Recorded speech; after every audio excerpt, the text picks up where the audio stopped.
होगा। तो जवाब तो देना होगा मैं। आज इस मुद्दे को इसीलिए शामिल किया गया क्योंकि उत्तर भारतीय महापंचायत का आयोजन किया गया, जिसमें अब से कुछ ही देर बाद राज ठाकरे पहुंचेंगे और ये अपने आप में बड़ी बात होगी क्योंकि वो सीधा संवाद इसमें उत्तर भारतीयों से करने वाले हैं। जी हां, सुनकर अजीब लगता होगा, उत्तर भारतीयों से वो संवाद करेंगे क्योंकि वो उत्तर भारतीय जिन्हें खदेड़ने की बात राज ठाकरे कई बार कर चुके हैं, जिन्हें लेकर बहुत सारे अपशब्द बयानबाजी राज ठाकरे कर चुके हैं, आज उन्हीं से वो सीधा संवाद करेंगे और इसीलिए जवाब तो देना होगा मैं। आज इस मुद्दे पर बहस हो रही है जिस पर मेहमानों का एक खास पैनल हमारे साथ है। हमारे साथ अनिला सिंह जुड़ चुकी हैं जो बीजेपी की स्पोक्स पर्सन है। अब से कुछ ही देर बाद हमारे साथ जीवीआर शास्त्री जुड़ जाएंगे, पॉलिटिकल एनालिस्ट आप हैं। प्रकाश जोशी सीनियर जर्नलिस्ट हमारे साथ होंगे। साथ ही अभिषेक शर्मा मेरे सहयोगी हमारे साथ जुड़ जाएंगे और अभी मेरी सहयोगी उर्वशी हमारे साथ जुड़ चुकी है जो कांदिवली में है, जहां पर उत्तर भारतीय महापंचायत का आयोजन होना है। सबसे पहले उर्वशी मैं आप ही के पास आना चाहूंगी। बड़ी विचित्र सी बात है, सोचने में भी अजीब लगता है कि आज तो शायद कुछ सवालों के जवाब देंगे राज ठाकरे जो उनसे उस सीधे संवाद में पूछे जाएंगे, और वो आज उनसे सीधा संवाद कर रहे हैं जिनको गाली देने से, जिन्हें खदेड़ने को कहने से लेकर न जाने क्या कुछ राज ठाकरे अब तक कह चुके हैं। जी हाँ, अब तक के राज ठाकरे की पॉलिटिक्स की अगर हम बात करें और अब तक का उनका पूरा पॉलिटिकल मैप देखें तो ये हमेशा से देखा गया है राज ठाकरे के पास एक कार्ड जो प्ले हुआ है वो है मराठी मानुस का, यानी कि जो लोग उत्तर भारतीय है या जो लोग यहाँ के नहीं है उनको हमेशा से राज ठाकरे ने एक अलग ही तरीके का हमने कहा है, हमने देखा है कि ट्रीटमेंट दिया है। आज जो है हम देख रहे हैं कुछ एकदम अलग। तो आज राज ठाकरे सबसे लाइफ में पहली बार जो है पब्लिकली सबसे पहले तो हिंदी में संवाद करेंगे। हिंदी में बात करते करते ये सारे उत्तर भारतीयों को संबोधित करेंगे और आज ये एक मराठी मानुस या एक वो भूमि पुत्र और दूसरी ओर परप्रांतीय उन दोनों के बारे में जो है आज अपना विचार स्पष्ट रखेंगे। यहाँ पे जहाँ पे मैं खड़ी हूँ फिलहाल मेरे पीछे राज ठाकरे की गाड़ी है। मेरे लेफ्ट हैंड साइड में आप देखेंगे कि किस तरह से पूरे कांदिवली में बड़े बड़े बैनर्स लगे हैं राज ठाकरे में। एकदम बड़ी भीड़, यहाँ पे लोग बड़े तादाद में आए हैं और राज ठाकरे का स्वागत सबसे पहले एक महाराष्ट्रियन स्टाइल में किया जहाँ पे लेजिम बजे और अलग तरीके से जो है उनका स्वागत किया। उसके बाद उत्तर भारत से कुछ लोग आए हैं, कुछ पंडित आए हैं, कुछ लोग काशी से आए हैं, कुछ पंडित, और ये सब लोगों ने मिलके अभी जस्ट कुछ मिनटों पहले जो है मंत्र बोलकर उनका स्वागत किया और राज ठाकरे ने आज एक प्रार्थना की। ये सारी चीजें हम देख रहे हैं। इलेक्शंस के पहले का ये दौर हम देख रहे हैं जहां पे राज ठाकरे ने एक सबब सेक्शन जो है मुंबई का वहां पे आज आकर एक ये बड़ी रैली उत्तर भारतीय के महापंचायत की रैली में आज आए हैं जहां पे पॉपुलेशन जो है उत्तर भारतीय की ज्यादा है और आज वहीं पे हिंदी में कुछ ही देर में राज ठाकरे जो है संबोधित करेंगे। इनफैक्ट जो हमें बताया गया है पंडितों ने ये भी कहा है कि उन लोगों ने अलग अलग नदियों से पानी लाया है जिससे राज ठाकरे की पूजा होगी और राज ठाकरे प्रार्थना करेंगे। आज इन सारे पंडितों के साथ 21 पंडितों का झुंड यहाँ पे आया है, कोई काशी से, कोई प्रयाग से और अलग अलग जगहों से। तो एक आज अलग ही रंग देखने मिलेगा, अलग रंग अलग अंदाज। बिल्कुल उर्वशी, और ये कहना गलत बिल्कुल नहीं होगा कम से कम आज की तस्वीर देख के कि राजनीति नेता से क्या ना करवा दे वो अपने आप में कम है। अभिषेक के पास हम चलते हैं और उसके बाद अनिला सिंह आपसे मैं एक रिएक्शन लूंगी। अभिषेक ये बताइए, पहले जब मुझे याद है कि महाराष्ट्र में इलेक्शंस होने थे तो जो गैर मराठी लोग थे उन्हें ऑटो परमिट मिला था, उसे लेकर बड़ा बवाल काटा था राज ठाकरे ने। अब एक बार फिर से इलेक्शन आगे है और जिस तरह के आंकड़े दिख रहे हैं ऐसा लग रहा है एमएनएस लगातार सिमटती जा रही है और उसके पास बहुत कुछ अब बचा नहीं है। ऐसे में क्या ये स्ट्रेटेजी राज ठाकरे की आज का ये सीधा संवाद इसी से जोड़कर देखा जाए?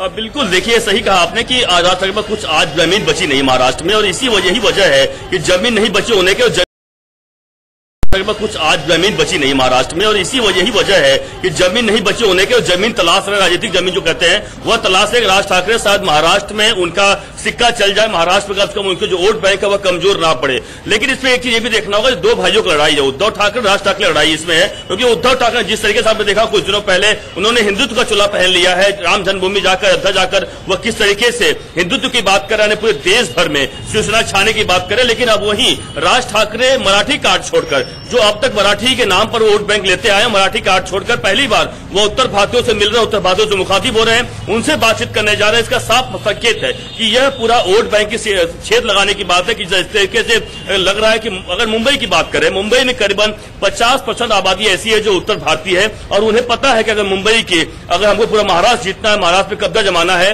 तो मुंबई के लोगों को दरकिनार करके, उत्तर भारतीय लोगों को दरकिनार करके मैं चुनाव नहीं जीत सकता। और यही मजबूरी है राज ठाकरे की आज कि उत्तर भारतीयों के बीच में आना पड़ रहा है। वही राज ठाकरे की पार्टी जो लगातार उत्तर भारतीयों को मारती रही है, लगातार उनसे पिटाई करती रही, उनके साथ हमेशा जहर उगलती रही है, लेकिन वही राज ठाकरे उत्तर भारतीयों के बीच में आकर उनसे प्यार की बातें करेंगे, उनसे तमाम ऐसी बातें करें। लेकिन सबकी नजर टिकी इसके ऊपर है कि राज ठाकरे आखिर बोलते क्या है, क्या करेंगे। लेकिन सबसे खास बात है कि जिस तरीके से उद्धव ठाकरे ने हिंदुत्व का नारा अपनाया, यानी राम जन्मभूमि का नारा अपनाया, उसके बाद अब लगा कि राज ठाकरे को कि हमारा अगर मराठी के नाम पर मैं अगर राजनीतिक करते बैठा तो शायद हमारा दुकान, जो राजनीतिक दुकान है वो बंद हो सकती है। इसलिए उन्हें अब समझ में आ गया है कि नहीं, उत्तर भारतीयों को या जो अन्य समाज है उनके साथ लेकर चलूंगा तो शायद हमारी पार्टी की भलाई होगी। और यही वजह है कि राज ठाकरे आज उत्तर भारतीयों के बीच में आकर बातचीत कर रहे हैं। बिल्कुल, वाकई में देखना होगा कि क्या कहेंगे राज ठाकरे उस वक्त। और अभिषेक, कोशिश कीजिए अगर वहां कुछ लोगों से मुमकिन हो आपकी बात हो पाए, क्योंकि सीधे वो इस सीधे संवाद को कैसे देख रहे हैं, उनकी राय भी बहुत इंपॉर्टेंट हो जाती है। और खासतौर पे जब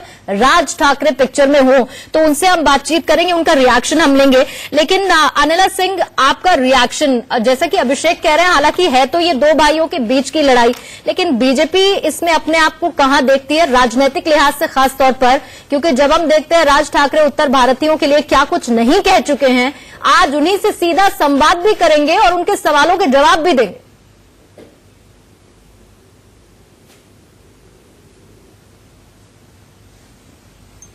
जी पूर्णिमा, और मैं उत्तर प्रदेश से आती हूँ और मुझे गर्व है कि मैं उत्तर प्रदेश से हूँ। और उत्तर प्रदेश की जो धरती है, या मैं बात करूँ पूरे, अगर नॉर्थ इंडिया की मैं पूरी बात कर लेती हूँ, और खासतौर से अगर मैं उत्तर प्रदेश और बिहार की मैं बात करती हूँ, तो मुझे गर्व है कि मैं ऐसे क्षेत्र से आती हूँ कि जहाँ ऐसे लोग आते हैं कि अगर हम किसी इंडस्ट्री की बात कर लें, किसी कॉर्पोरेट ऑफिस की बात कर लें, तो टॉप पोजीशन से लेके नीचे जो एक लिबरल होता है वहां तक आपको उत्तर भारतीय मिल जाएंगे। उत्तर प्रदेश और बिहार के तो खासतौर से आपको मिल जाएंगे।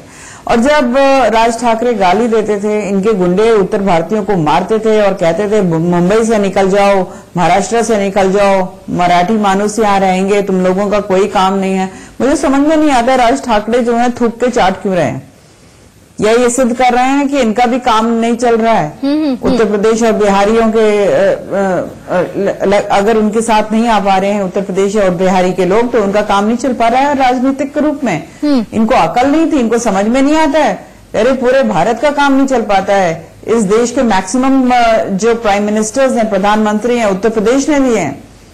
तो इनको अगर उत्तर प्रदेश की वैल्यू समझ में नहीं आती है, तो ये समझ में आता है कि कितने इमेच्योर्ड पॉलिटिकली हैं ये।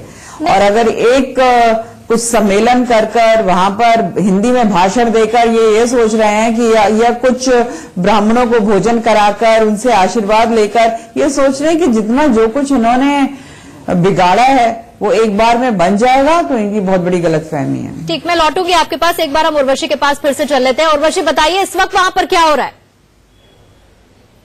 जी हाँ, हमने देखा कि किस तरह से कुछ ही देर पहले जिन पंडितों ने जो है राज ठाकरे का स्वागत किया और जिनके पूजा और अर्चनाओं के साथ राज ठाकरे ने आज प्रार्थना की, आइए उन पंडितों से बात करते हुए। पूरी की पूरी 21 पंडितों की जो पूरी टीम है अलग अलग जगहों से आई है, वो अभी फिलहाल मेरे साथ जुड़ी है। आइए इनसे बात करते हैं। सर ये बताएं, आप लोग सब कहाँ से आए हैं सबसे पहले, और किस तरह से आज जो है आपने क्या क्या ऊपर किया? राज ठाकरे आज एक अलग ही पहलू में दिख रहे हैं, वो बताएं। जी, हम सभी रहने वाले यूपी के हैं, लेकिन यहाँ बम्बई से ही आए हैं, अलग अलग क्षेत्रों से। सब काशी के अच्छे विद्वान हैं। आपको रोक रही हूँ मैं, उर्वशी, हम इनसे बातचीत आगे जारी रखेंगे, लेकिन इस वक्त राज ठाकरे कुछ कह रहे हैं, उन्हें सुनना बहुत जरूरी। तो मैं वहां पे गया था, फिर उसके बाद मुझे पूना में बुलाया था, कोई गुजराती और मारवाड़ी लोग थे, तो उन्होंने भी मुझे बुलाया था। तो वो सामने रखते हुए विनय दुबे जी मेरे पास आए और उन्होंने कहा कि अगर आप उत्तर भारतीयों के सामने आके आपकी बात कहें तो बेहतर होगा। मैं बोला ठीक है, मुझे क्या, मैं आता हूं।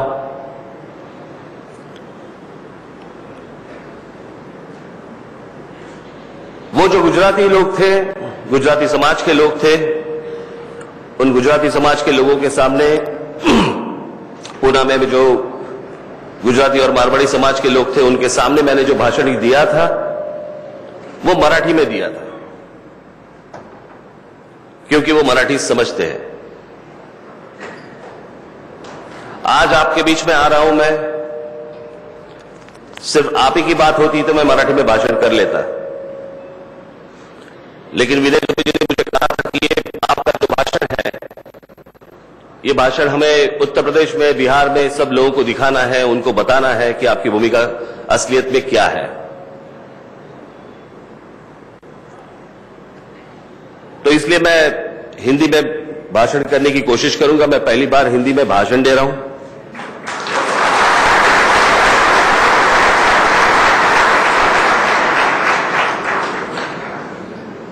कुछ गलतफहमियां भाषा के अनुसार आपके बीच में भी होगी। जो सच है, सच तो कड़वा होता है, लेकिन मुझे लगता है कि आपको समझना चाहिए वो भी। हिंदी भाषा, यानी मैं जब स्कूल में था तो तब से मेरी हिंदी अच्छी है। मुझे पता है कि कौन से अक्षर के नीचे नुक्ता देना है।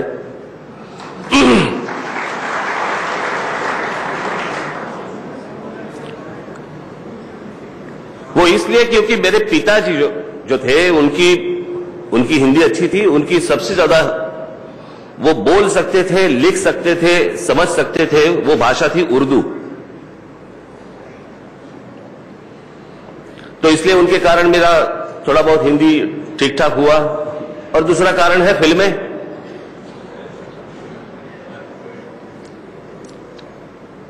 हिंदी भाषा अच्छी है, बहुत सुंदर भाषा है, उसमें कोई संदेह नहीं है। लेकिन हिंदी ये राष्ट्रभाषा है, ये गलत है।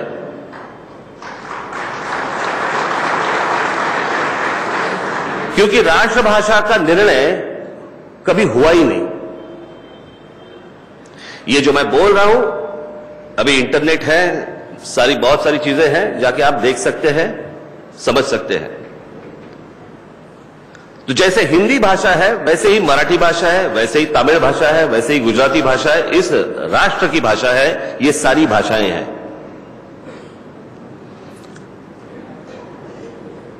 लेकिन आपके प्रदेश में आपके लोगों को कुछ मेरी बातें समझानी है, इसलिए मैं आज हिंदी में भाषण करूंगा।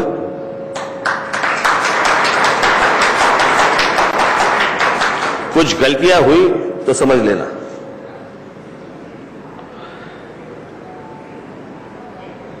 मैंने उनसे कुछ सवाल मांगे थे कि भाई आपके मन में क्या क्या सवाल है, वो एक बार मुझे लिख के दे दे, ताकि मैं उन सवालों के ऊपर मैं कुछ बात कर सकूं।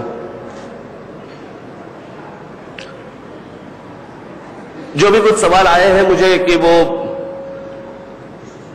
रेलवे एग्जाम के वक्त जो यहां पे हुई मारपीट हुई, जो फेरी वाले हैं उनको भी इसी चीज का सामना करना पड़ा हमारे लोगों से। मुझे लगता है कि एक पहली बार हम लोग हमारा देश समझ ले कि हमारा देश हमारी देश की घटना क्या है, हमारा देश कहता क्या है, हमारे देश के कानून क्या है। वो एक बार अगर हम लोग समझ ले तो मुझे लगता है कि बाकी चीजें समझने के लिए बहुत आसान रहेगी।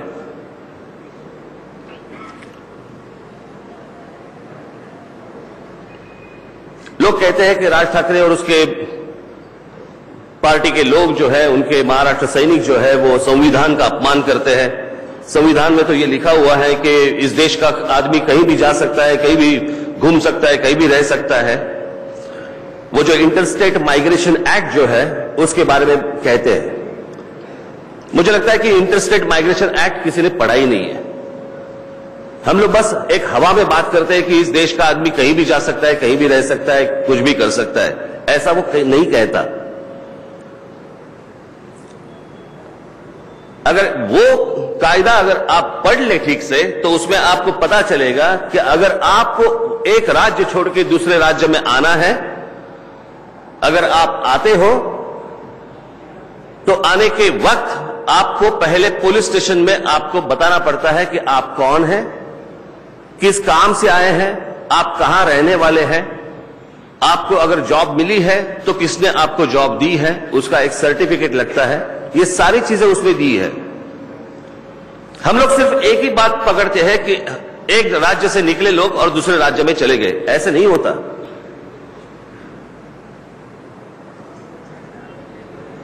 जो असली तकलीफ जो है वो यहां से शुरू होती है।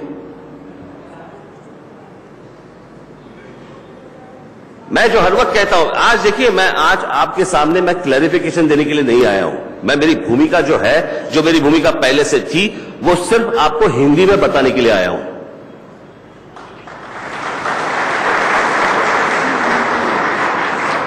एक अब्राहम लिंकन का एक बहुत अच्छा सेंटेंस है, बहुत अच्छा वाक्य है उनका, अब्राहम लिंकन का,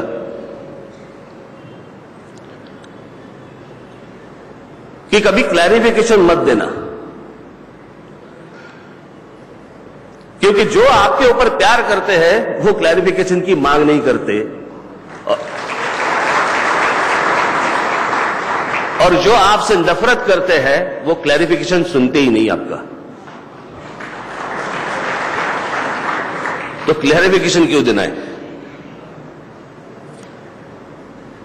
लेकिन मुझे लगता है कि देश भर में जो भी कुछ घटनाएं हुई हैं, वो मुझे लगता है कि हमें एक बार देखनी चाहिए, समझनी चाहिए कि ये क्यों हो रहा है, किस लिए हो रहा है। मैं आज महाराष्ट्र की बात कर रहा हूं। महाराष्ट्र की आज अगर जनसंख्या देखी जाए तो महाराष्ट्र की जनसंख्या है 13.5 करोड़। बहुत सारे लोग आज बाहर के राज्यों से महाराष्ट्र में आते हैं, खास करके उत्तर प्रदेश और बिहार से लोग आते हैं। मैं कुछ कोट्स लेके आया हूं। हमारे जो पूर्व राष्ट्रपति थे, हमारे जो पूर्व प्रधानमंत्री थे, उनके कुछ कोट्स लेके आया हूं मैं। वो 2 कोट्स मैं आपके सामने में पढ़ता हूं, उससे आपको मैं क्या कहने वाला हूं या मैं क्या सोचता हूं इसका पता चल जाएगा आपको।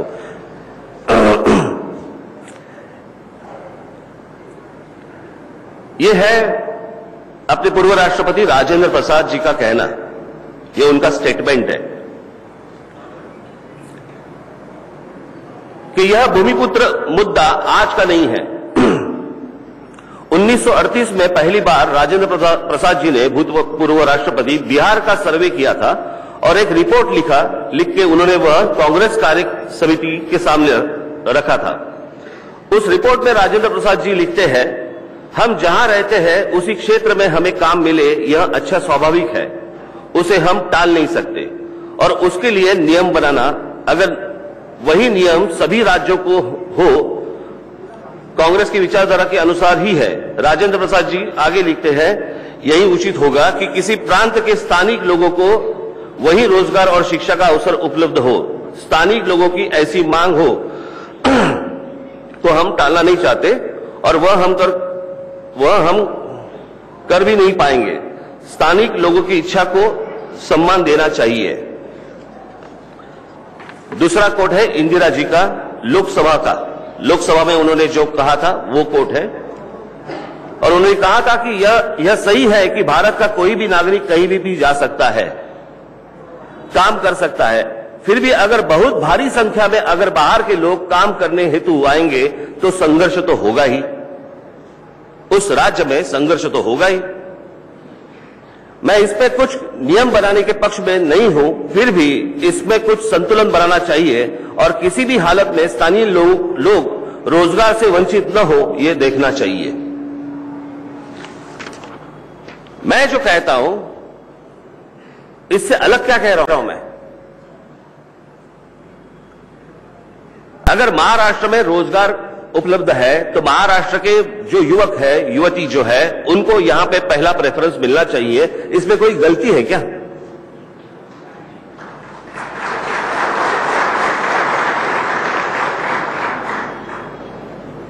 कल अगर उत्तर प्रदेश में इंडस्ट्री जाती है, उद्योग आते हैं, तो पहला प्रेफरेंस उत्तर प्रदेश के लोगों को मिलना चाहिए, वहां के युवाओं को मिलना चाहिए। अगर बिहार में इंडस्ट्री जाती है तो पहला प्रेफरेंस उनको मिलना चाहिए। इसमें गलत क्या है?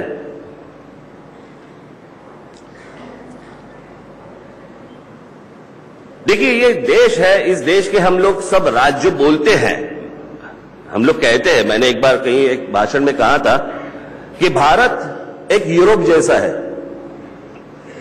अगर हर प्रांत की भाषा देखी जाए तो अलग है, हर प्रांत का अगर पहराव देखा जाए, कपड़े अगर देखे जाए वो अलग है, संस्कृति अलग है, खाने पीने की बातें अलग है। तो ये जो भारत है, ये भारत भी यूरोप जैसा है। वहां पे भी एक अलग अलग राज्य है, जिससे अभी इंग्लैंड बाहर निकला वो बात अलग है, लेकिन अलग अलग राज्य है, उनकी करेंसी एक है। भारत भी वैसा ही है। जिसे हम लोग राज्य कह रहे हैं वो असलियत में एक एक देश है, जिसे बांधा हुआ है, जिसे हम लोग भारत कह रहे हैं।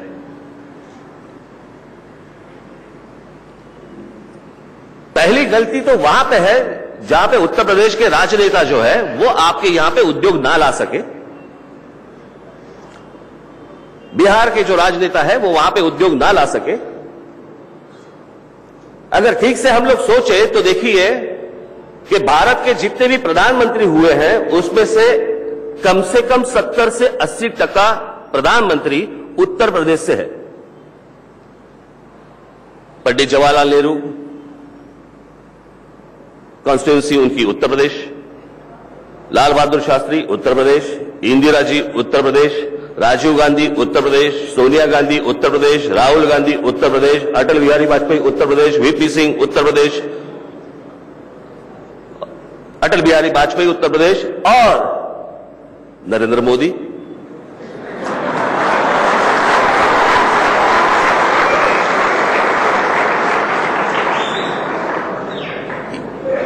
ये जो बातें हैं, ये जो सवाल है, आप ये जो मुझे पूछ रहे हैं, आप उनको क्यों नहीं पूछते कि प्रधानमंत्री के लिए आपको हमारा क्षेत्र चलता है, लेकिन हमारे यहां पे जो युवक है, हमारे यहां के जो लोग हैं, वो बाहर काम करने के लिए क्यों जा रहे हैं?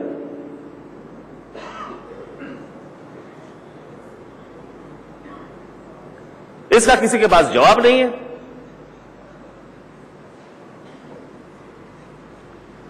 मैं अगर मेरी महाराष्ट्र के मेरे युवकों को, जो युवक है महाराष्ट्र के, जो लड़के हैं लड़कियां जो है, मैं महाराष्ट्र का हूं, मुझे लगता है कि मेरे राज्य में पहला प्रेफरेंस मेरे मराठी लोगों को मिलना चाहिए। अगर उसमें से बचे तो बाहर के लोग आके वो नौकरी कर सकते हैं। किसी भी राज्य में हम लोग जाएं तो मुझे लगता है कि उस राज्य का मान रखना चाहिए। पहले उस राज्य की भाषा सीखनी चाहिए।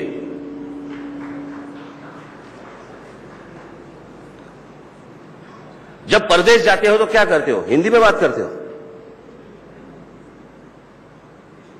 उनकी भाषा में बात करनी पड़ती है। तो शुरुआत तो मुझे लगता है कि यहां से शुरू होती है। अलग अलग चीजें हैं, लेकिन मुझे इस बात का ताज्जुब है कि जो महाराष्ट्र में जो हुआ, उसका चित्र जो देश भर खड़ा किया, खास करके दिल्ली में बैठे हुए मीडिया के लोग,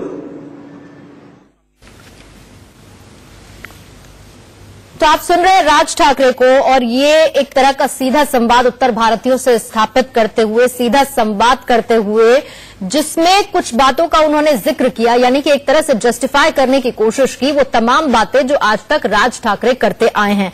अनिला सिंह हमारे साथ है। अनिला सिंह, राज ठाकरे आगे क्या कहेंगे वो तो हम सुनवाएंगे ही, लेकिन अभी तक उन्होंने जो कहा उसमें से दो वाक्य जिन पर मैं चाहती हूं कि आप अपना रिएक्शन उस पर दें। एक तो वो ये कह रहे हैं कि जिसे हम राज्य कहते हैं वो अपने आप में देश है, यानी कि सीधे सीधे उन्होंने फिर से बांट दिया। फिर वो ये कहते हैं कि हम कहीं पर जाते हैं तो हमें उस राज्य का मान रखना चाहिए, वहां की भाषा हमें पहले ही सीखनी चाहिए। ये वो तमाम बातें जो राज ठाकरे हमेशा से कहते आए।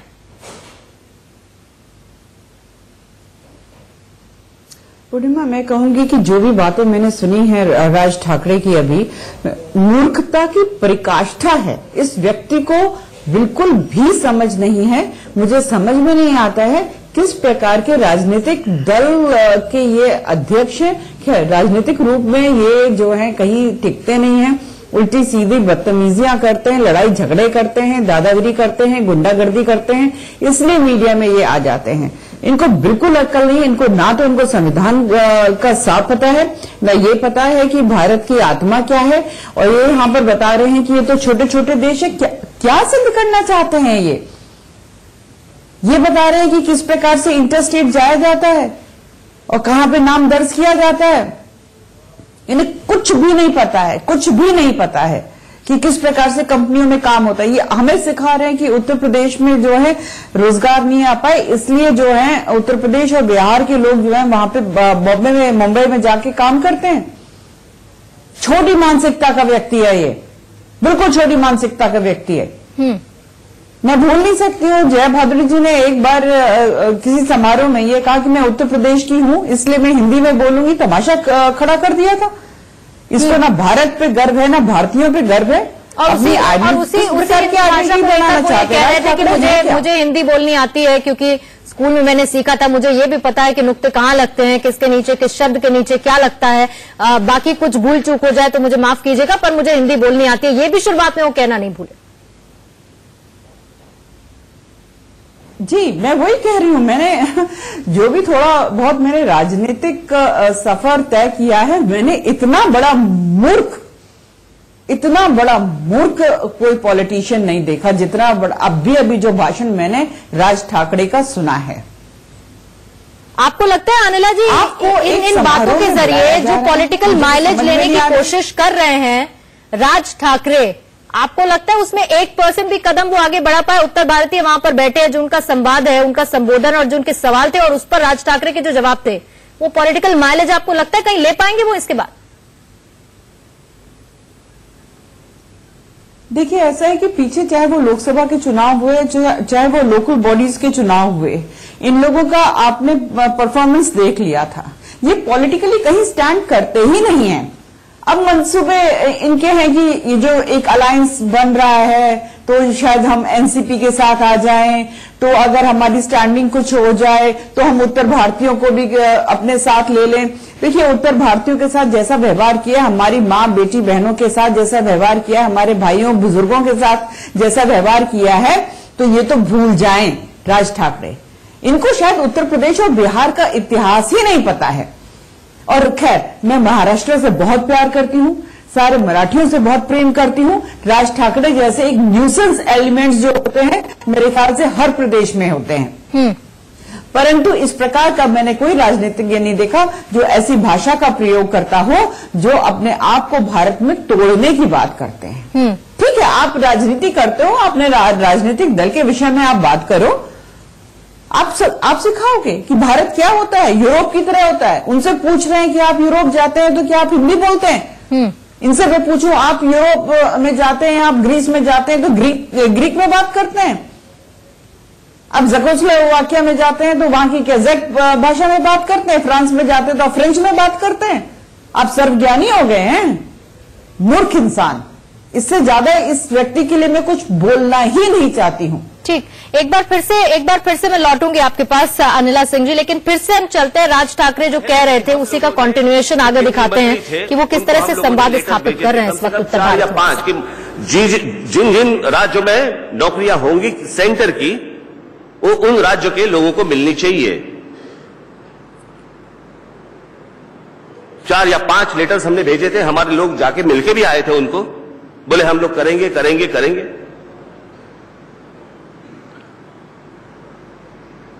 और फिर उस वक्त जो माहौल जो भड़क गया,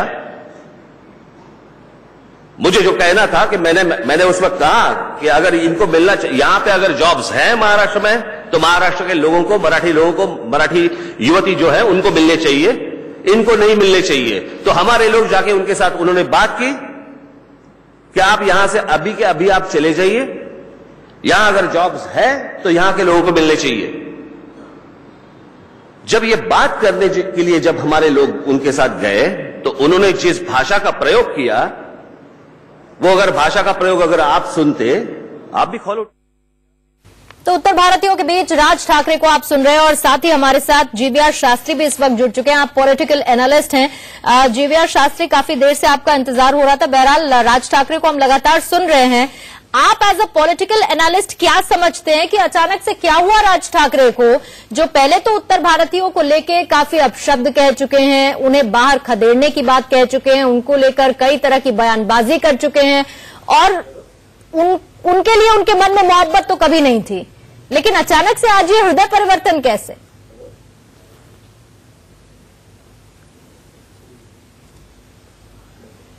नहीं, परिवर्तन तो मैं नहीं समझता हूं, क्योंकि एक राजनीति का, ऐसी राजनीति, हमारा हिंदू देश का राजनीति कैसे चलता है, क्योंकि अस्तित्व के नाम पे कुछ भी चलेगा। अपना अस्तित्व बचाने के लिए परिस्थिति ऐसा आ जाएंगे। ये आप अपने देखिए, शिवसेना देखिए, वो लेवरेज तो बीजेपी ने दिया था और राज ठाकरे साहब सीधा पहुंच गए अयोध्या। वो कभी अयोध्या गए नहीं थे, तो अचानक वो अयोध्या पहुंच गए थे। अब वो राज ठाकरे एमएनएस के लिए भी महाराष्ट्र निर्माण संस्था है, वो तो अपने लिए है। वो हर आदमी का अपना वोट है ना। ये राजनीति का मतलब वोट है। हमारा देश में ये डेमोक्रेसी का मतलब है डेवलपमेंट एंड अपलिफ्टमेंट। ये डेवलपमेंट अपलिफ्टमेंट हमारा देश में बहुत दूर है। ये डेफिनेशन बहुत दूर है। ये डेमोक्रेसी का ये डेफिनेशन जो है डेवलपमेंट एंड अपलिफ्टमेंट बहुत दूर खड़ा होता है। वो नजदीक खड़ा होता है अपनी राजनीति वोट की द्वारा, और वो भी धर्म की द्वारा। तो जीवीआर शास्त्री, आप ये कह रहे हैं देश का दुर्भाग्य है। जीवीआर शास्त्री, आप दुर्भाग्य और विडंबना की बात करें तो कुल मिला के ये पूरी जो चीजें हैं ये उसी तरह से हो गई जैसे राज ठाकरे आज पहुंचे हैं उत्तर भारतीयों से संवाद स्थापित करने, उद्धव ठाकरे अयोध्या पहुंच गए थे, राहुल गांधी मंदिर मंदिर जा रहे हैं, ममता बनर्जी कह देती है कि भाई जो वेस्ट बंगाल के लोग हैं वो तो दुर्गा के उपासक हैं, और उन्हीं के जो प्रवक्ता हैं वो बहस में ये कह जाते हैं कि भाई ये तो जो बीजेपी इस वक्त राम मंदिर को लेके एक माहौल खराब बना रही है उसे डाइल्यूट करने की कोशिश है। कुल मिलाकर सारी पार्टियां यही कर रही हैं।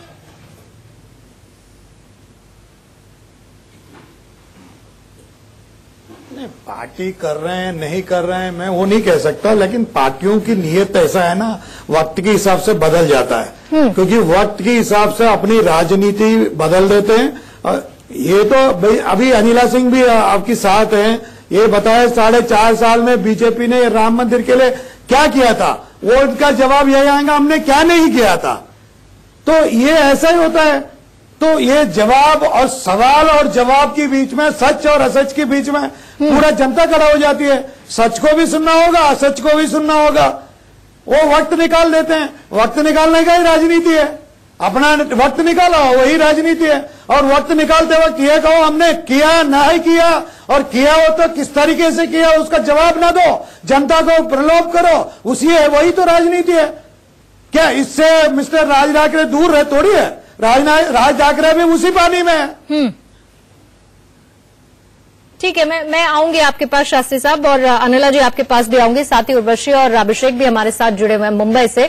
जवाब तो देना होगा में हमारी बड़ी बहस जारी है, लेकिन इन सब के बीच में कुछ तस्वीरें सामने आई हैं जो इतर हैं, सेलिब्रेशन की तस्वीरें हैं, और जो प्रियंका और निक जोनस की शादी की तस्वीरें हैं। बड़ी धूमधाम के साथ उन्होंने शादी की और कल कैथोलिक रीति रिवाज के साथ उनकी शादी हुई थी। आज हिंदू रीति रिवाज के साथ शादी होगी। इंडिया न्यूज के पास प्रियंका की संगीत सेरेमनी की ये तस्वीरें सामने आई हैं, जिसमें प्रियंका और निक जोनस काफी मस्ती के मूड में नजर आ रहे हैं, परफॉर्म करते हुए नजर आ रहे हैं। ये तस्वीरें आप पहले देखिए।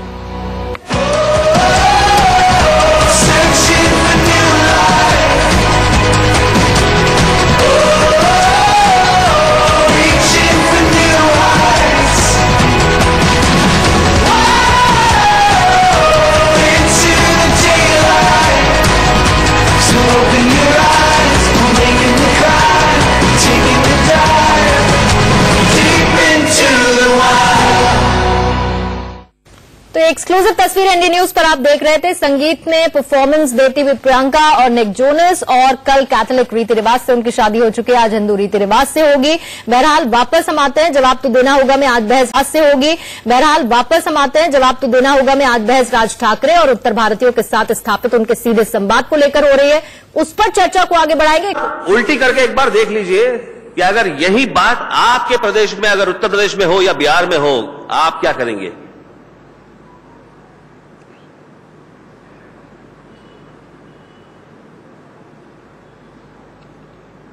मुझे लगता है कि आपको भी इस बात पर सोचना चाहिए, संघर्ष होता कब है? ऐसी बात नहीं है ना कि मुझे कोई बाकी कोई सोच नहीं है, बस संघर्ष करो। जो मैं कहता हूं, जो मैंने बातें मराठी में की थी, वही आपके सामने आज मैं हिंदी में रख रहा हूं। आज मेरे यहां पे दोस्त आए हुए हैं, यहां पे कहीं बैठे होंगे। मिस्टर ये देखिए, खड़े हो जाइए, उभर। ये इनका नाम है मिस्टर सुरेश गुप्ता। ये कम से कम 40 साल से मेरे दोस्त है, 30 साल से तो है ही है।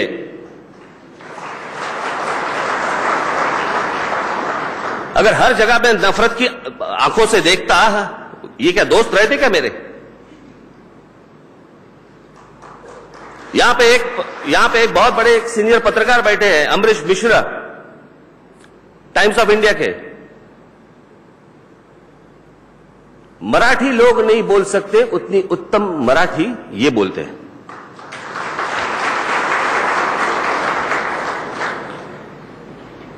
मेरे पार्टी के उपाध्यक्ष वागीश सारस्वत किधर है? ये देखिए, क्या रहते क्या वो मेरे साथ?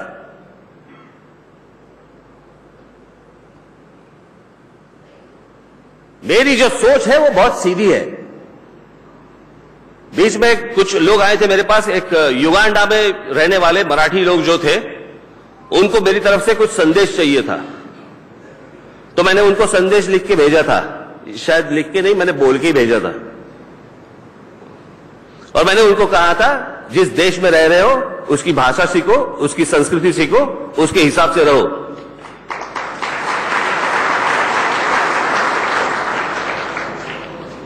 आप जिस प्रदेश में जा रहे हो, उस प्रदेश की भाषा आपको सीखनी चाहिए, उस प्रदेश के लोगों का आपको सम्मान रखना चाहिए। और यहां पे अभी इतनी भीड़ हुई है कि आपके लोगों को अभी बताना चाहिए कि भाई साहब अभी मत आना।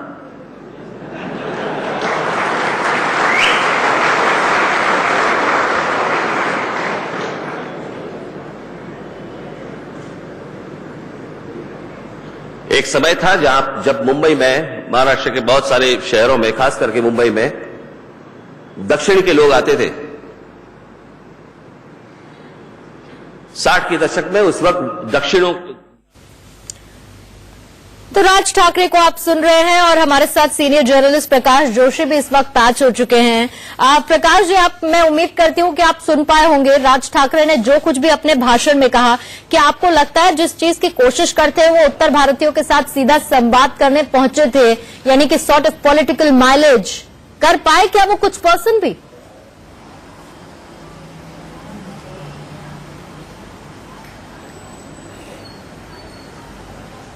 देखिए, मुझे ऐसा लगता है कि राज ठाकरे जी जो है वो अपनी भूमिका उत्तर भारतीय जो लोग मुंबई शहर में रह रहे हैं उनके जरिए वो ये कहना चाहते हैं कि वो खाली नफरत की राजनीति नहीं करना चाहते हैं, नहीं करते हैं।